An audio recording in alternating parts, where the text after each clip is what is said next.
제가 여기 오늘 그래서 창업 관련된 얘기를 하고 이런 데 있어가지고 지금 창업을 생각하시는 분 몇 분 되세요? 한번 손 한번 들어봐 주시면. 창업을 해야 되겠다. 오케이. 네, 한 뭐 20% 정도? 여기 지금 한 30분, 40분 정도 오셨죠?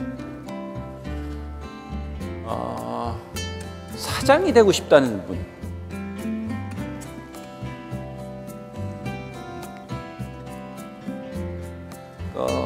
되게 이제 창업하고 사장이 되겠다는 분이 같은 분적이네요.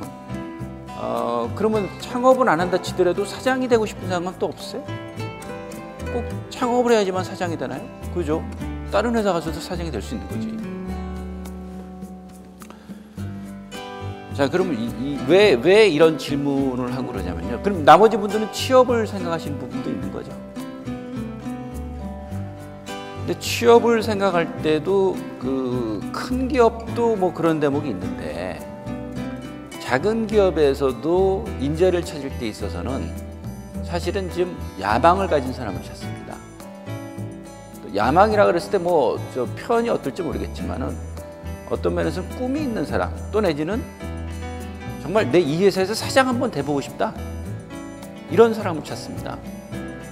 왜 그러냐면은 목표가 있는 사람은요 그 과정 자체를 굉장히 충실하게 그 자기 걸로 만들어가고 그러면서 자기 실력을 역량을 키웁니다. 그게 조직에도 도움이 되거든요. 그러니까 어떤 사람이 사장이 되겠다 그러잖아요. 그 사장이 되겠다는 사람은 사람들 만나는 거 하며 복사하는 거 하며 또 어디 출장 가는 거 하며 문서 작성하는 거 하며 하나하나를 다 어떻게 생각하냐면은 내가 사장이 되기 위한 연습으로 생각해요. 그러면 그 습득률이랑 그러지 않고 그냥 시키는 대로 이렇게 목적 없이 움직이는 사람과의 습득률이랑 어디가 더 습득률이 높을까요? 사장이 되겠다는 생각을 갖고 일하는 사람의 습득률과 그냥 뭐 나는 시키는 대로 움직여 나갈 거야. 이런 사람의 습득률은 어디가 더 높을까요? 어디가 더 높은 걸 보세요. 사장이 되겠다는 사람이 좀 높겠죠. 그러니까 그러한 지금 목표가 있는 사람을 조직에서도 선호합니다. 그리고 사실 그러한 사람들이 와줘야지 조직이 크고요. 그러면서 그 개인들도 자기 일종의 목표를 달성할 수가 있어요. 그래서 오늘 제가 드리고 싶은 말씀은 뭐냐면 여러분들이 취업이든 창업이든 뭘 생각하시든 간에 항상 주체적으로 움직여라. 시키는 대로 움직이는 게 아니라 주체적으로 움직이셔라. 그런 말씀을 좀 드리고 싶어요.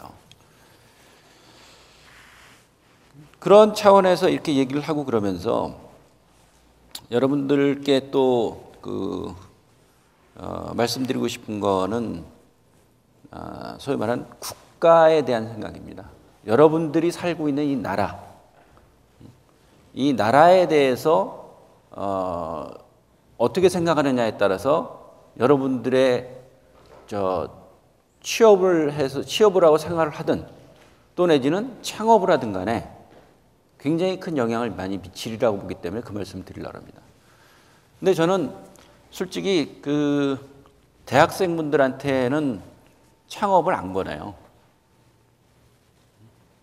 왜냐하면은 아직 그 조직에 대해서 잘 모르시기 때문에 지금 이 단계에서 창업하게 되면은요, 키워봤자 구멍가게가 될 확률이 높고요.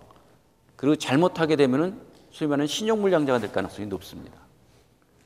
그래서 대학생부터 창업하고 그런 뭐 이렇게 경험 삼아서는 괜찮아요. 경험 삼아서는 괜찮지만은 내 이 창업을 해가지고 회사를 한번 키워보겠다. 이런 분들은 차라리 권하는 건 뭐냐면은 그러면 한 5년에서 10년은 조직 생활을 해봐라. 어떤 조직이든 좋다. 꼭 우리가 뭐 대기업 이것만 가실 필요도 없어요.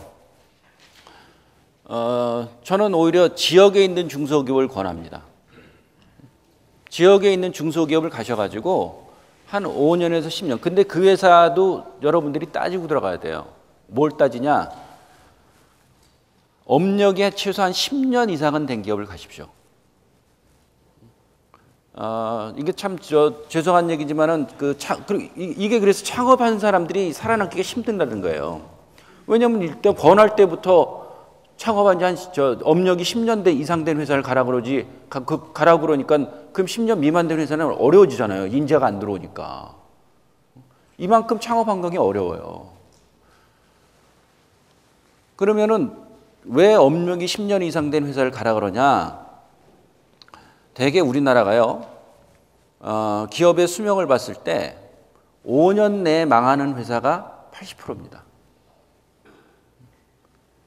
그러니까 기업은 매일매일이 이 승부의 시간이기 때문에 기업의 업력 이퀄 그 회사의 내공이라고 봐도 돼요. 그럼 여러분들이 지금까지 살아온 것이 여러분들의 내공이듯이 그 기업의 업력과 내공은 비슷하다고 보시면 됩니다. 그런 가운데서 5년 되면서 망하는 회사가 한 80%가 돼요. 그래서 여러분들한테 드리고 싶은 거는, 여러분들이 가서 트레이닝을 하기 위해서는 한 10년 정도 된 회사에 가셔가지고 거기에서 최소 5년에서 10년은 버티십시오. 근데 그 버티는 게 수동적으로 버티는 게 아니죠, 그거는. 내가 여러분들 분명히 아까도 우리들이 나누고 그랬지만은 가실 때 목표를 갖고 가세요. 내가 이 회사에서 사장이 되겠다는, 들어가는 회사에서 사장이 되겠다는, 또 내지는 내가 여기에서 창업을 하겠다는, 이 회사에서 그거 익힌 걸 기반으로 창업을 하겠다는 그런 목표를 갖고 가세요. 그런 목표를 갖고 가게 되면 하루하루가 여러분들한테 있어서의 정말 학습입니다. 저희가 지금도 수습사원들 트레이닝을 시키고 있는데요. 사실 여러분들 같은 경우 이렇게 대학에서 배운다 그러지만은 기업 입장에서는요, 대학에서 배운 거 별로 소용없어요. 제로 베이스로 다시 가르칩니다. 대학에서 배워가지고 뭐 이렇게 별로 기업에 이렇게 써먹이는 게 별로 없어요. 제로 베이스 다시 익히는데, 여러분들이 그러니까는 기업을 가가지고 학습을 한다는 생각을 갖고 한 5년에서 10년 정도를 이렇게 하시게 되면은, 그러면서 그걸 여러분들 걸로 만들게 되면은 여러분들의 인생이 굉장히 즐거워질 수 있습니다. 자, 최근에요, 재미있는 그 통계가 하나 나왔어요. 뭐냐면은, 우리나라의 50대 창업자가 지금 굉장히 많아지고 있다랍니다. 그 중에서 50대 창업자의 3분의 2가 여성이래요. 이게 의미하는 게 뭘까요? 그리고 그분들의 업종은 주로 식당이라든가 피부 미용이라든가 뭐 커피숍이라든가 이런 쪽이래요. 자, 50대 여성, 또 이런 창업을 소위 말하는 생계형 창업이라고 그러더라고요. 식당이라든가 이런 이런 생계형 창업. 세 가지 키워드가 의미하는 게 뭘까요? 제가 61년생입니다. 우리나라에서 55년에서 63년생, 그 사이를 베이비 부모라고 그래요. 제가 61년생이기 때문에 올해 50이죠. 우리나라에는 51세고. 소위 말하는 베이비 부모들의 은퇴가 시작됐다는 얘기입니다, 지금. 근데 베이비 부모가 은퇴를 하게 되면서 남자들이 소위 말하는 명예퇴직 같은 걸 하게 되면서 남자들이 새로운 직업이 안 되니까 여자들이 이제는 생계전선에 나왔다는 얘기예요. 근데 그 여자들이 하는 일들이 되게 뭐냐면은 식당 같은 일들 한다는 거예요. 그러면 그 소위 말하는 생계형 창업에 있어서의 성공률이 어느 정도냐? 어느 정도일 것 같으세요? 생계형 창업을 했을 때. 지금 학생들 같은 경우에도 생계형 창업을 할 가능성이 높아요. 나는 뭐 카페 하겠다. 난 뭐 커피숍 하겠다. 뭐 이런 분들도 없지 않을 수 있으라고 그러는데, 그런 생계형 창업의 성공률이 몇 퍼센트 정도일까? 어느 정도라고 생각하세요? 60%나 70%요? 어떠세요? 한번 말씀해 보시죠. 방금 오셔가지고, 예? 방금 오셔가지고 잘 모르시겠다고? 옆에 분은 어떠세요? 70%요. 70% 되면 굉장히 높은 거죠. 50%가 안 됩니다. 6개월 내에 반 이상이 접어요. 이건 그러니까 실패 확률이 굉장히 높은 거예요. 여러분들 주변에 보세요. 저기 식당들 많이 있잖아요. 새거되게 되면은 그게 얼마나 가는지 한번 관찰을 해보세요. 처음에는 반짝할 겁니다. 새거 왔네? 응? 호기심에 가지만은 거기 그 집이 얼마나 갈 것인가? 되게 힘들어요. 생계형 창업이 왜 힘드냐면요. 노하우가 없기 때문에 그래요. 그냥 준비 없이 창업했기 때문에 또 그게 기존에 있는 저 사람들과의 경쟁이 굉장히 치열하기 때문에 거기서 살아남기 힘들어요. 근데 이것 자체는 굉장히 좀 안타까운 현실입니다. 왜 안타까운 현실이냐? 자, 그분들이 소위 말하는 중산층 사람들일 가능성이 높아요. 근데 창업을 할 때 그 사람들이 자기의 어떤 여유 자금을 갖고 할까요? 그러니까 이게 일종의 인생에 있어서의 거의 새로운 도전이기 때문에 굉장히 많은 자기가 동원할 수 있는 자원들을 다 그 에너지를 모아가지고 창업을 할 가능성이 높겠죠. 여유 자금을 갖게 하는 게 아니라. 근데 그러다가 문을 닫게 된다고 생각해 보세요. 그러면 그 집에는 그게 타격이 될까요? 안 될까요? 타격이 되겠죠. 자, 그래서 중산층 사람들이 많이 이렇게 창업을 했는데 문을 닫게 됐어요. 그래서 그 사람들의 그 어떠한 생활 수준이 낮아지게 됐어요. 그러면은 국가 전체적으로 경제가 돌아가는데 도움이 될까요? 안 될까요? 중산층의 숫자가 줄어드는 셈이 되죠. 그럼 국가적으로 그게 도움이 될까요? 안 될까요? 굉장히 국가도 힘들어지게 됩니다. 그러면 이게 전체적으로 이제는 경기가 침체된다는 얘기들이 나오게 되면서 그러면서 또 취업도 안 되게 되고 여러 가지 이제 악순환들이 시작되는 거겠죠. 자, 그럼 우리가 이걸 생각해 봐야 되는 거예요. 왜 그렇다면은 50대에 있는 사람들이 그동안의 사회 경험을 활용하지 못하고 아무나 할 수 있다고 생각하는 생계형 창업으로 가는가? 그 얘기는 뭐냐면은 직장 생활을 하는 가운데서 자기만의 특징이란 차별성 있는 아이템들을 못 잡았다는 얘기입니다. 그러면 왜 그렇게 됐느냐? 아까 말씀드렸지만 회사 생활을 하고 그럴 때, 조직 생활을 하고 그럴 때 목적 없이 그냥 한 거예요. 회사 생활을 적어도 10년에서 20년 그 정도는 하셨을 텐데, 대개의 경우가. 그걸 하면서 자기 목표를 세우게 했으면은 그분들의 기능이란 게 굉장히 올라갔을 겁니다. 그래가지고 회사에서 그만두라 그럴 때는 나 미련 없이 그만두면서 정말 자기의 어떠한 그동안 실력을 쌓았던 걸 갖고 창업을 할 수 있었을 겁니다. 근데 그게 없게 되면은 하루하루를 그냥 살아가게 되면 목표 없이 살아가게 되면은 나가라 그럴 때 목표 없이 살아가는 사람들 제일 먼저 나가라 그러죠. 그럼 그 사람들은 당장 할 일이 없는 거예요.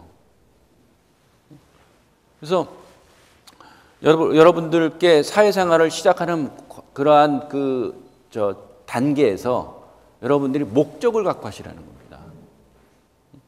내가 10년 뒤에, 20년 뒤에, 30년 뒤에 나는 뭐가 되겠다. 근데 그게 또 있어요. 인생이란 게 저희가 겪어봐도 그러니 저도 사장할 줄은 몰랐어요. 그래서 내가 뭐 사장하겠다, 또 내가 뭐 하겠다 그래서 그게 되는 그게 꼭 그대로 되는 법은 또 많지가 않아요. 예상치 못한 일들이 또 벌어지기도 해요. 근데 중요한 건 뭐냐면 여러분들이 5년에서 10년 정도는 목표를 갖고 움직여 나갈 때 여러분들한테 훨씬 더 많은 여러분들의 역량들이 쌓여 나갈 수 있고 그러면서 기회가 열린다는 겁니다. 제가 특히 경험칙상 제가 경험을 해본 걸로 이렇게 해보게 되면 사회생활 초기 10년이 되게 중요합니다. 초기 10년을 정말 나름대로